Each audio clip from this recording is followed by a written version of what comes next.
Bonjour à vous tous. J'aimerais commencer par vous transmettre un rapport de M. Mike Norris, notre ancien local dans le nord de la Californie.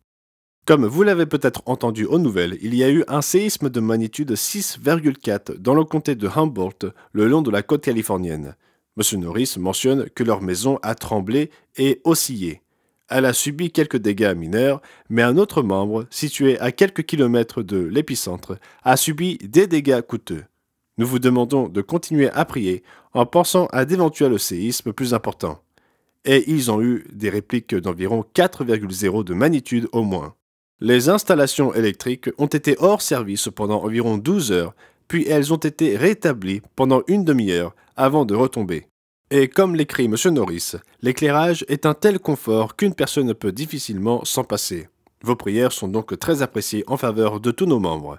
Il n'y en a que quelques-uns dans cette région, mais ils sont tous importants pour nous bien sûr. Une puissante tempête hivernale est en train d'arriver et de frapper les États-Unis en ce moment même, en commençant par la côte ouest, aux environs de l'État de Washington, et va ensuite se déplacer pour toucher une bonne partie du pays. Les températures sont glaciales. Le refroidissement éolien peut atteindre les moins 29 à moins 34 degrés Celsius, voire davantage. Vos prières seraient appréciées pour tous nos membres touchés par ce phénomène. Cela ne semble peut-être pas si terrible en apparence, car nous sommes habitués au froid et nous n'avons pas ce genre de température tous les ans, et les indices de refroidissement éolien entre moins 34 et moins 40 degrés Celsius ne sont pas inhabituels dans les États du Nord et bien sûr au Canada également.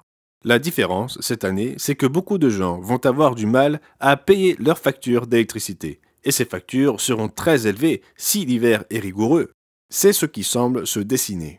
N'oubliez pas nos frères et sœurs dans ces situations ici et aussi en Europe, car l'Europe est aux prises à des coûts très élevés du gaz naturel et d'autres combustibles. Nous avons 4 réunions familiales prévues pour ce week-end au Missouri, au Texas, en Alabama et ici en Caroline du Nord.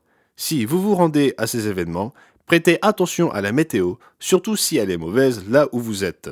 C'est un sujet de prière et nous sommes très reconnaissants pour les occasions que nous avons de nous réunir. La plupart du temps, les choses se passent bien, mais pas toujours. Alors nous prenons le bon et le mauvais en serrant les dents, comme on dit. Nous avons un rapport de M. Laudi Ferreira d'Afrique du Sud où le camp d'été des jeunes a commencé là-bas sur place.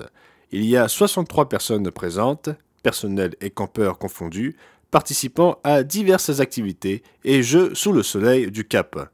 Il écrit « Nous avons eu de très bonnes et inhabituelles pluies avant le début du camp, avec des crues soudaines dans les zones environnantes qui, heureusement, n'ont pas causé trop de problèmes. Nous profitons à présent d'un beau temps estival et nous remercions d'ores et déjà Dieu pour les excellentes prévisions météorologiques pour le reste du camp.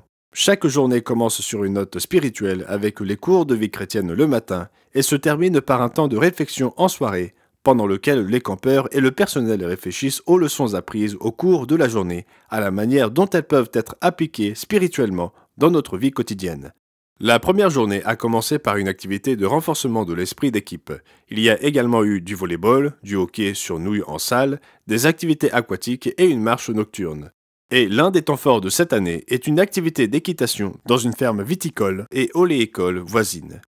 Les campeurs et le personnel sont tous remplis d'enthousiasme et tissent des liens solides, de nouveaux liens pour beaucoup d'entre eux, et le renforcement des anciens pour ceux qui se connaissaient auparavant. Une fois de plus, nous avons été bénis par une équipe formidable de personnel et de campeurs. Il continue, c'est une véritable bénédiction de voir notre personnel devenir des leaders chaque année et les campeurs devenir des jeunes hommes et des jeunes filles. Nous attendons avec impatience le reste du camp. C'est donc un bon début. Veuillez prier pour ce camp et les autres qui se déroulent aussi en Afrique en cette saison.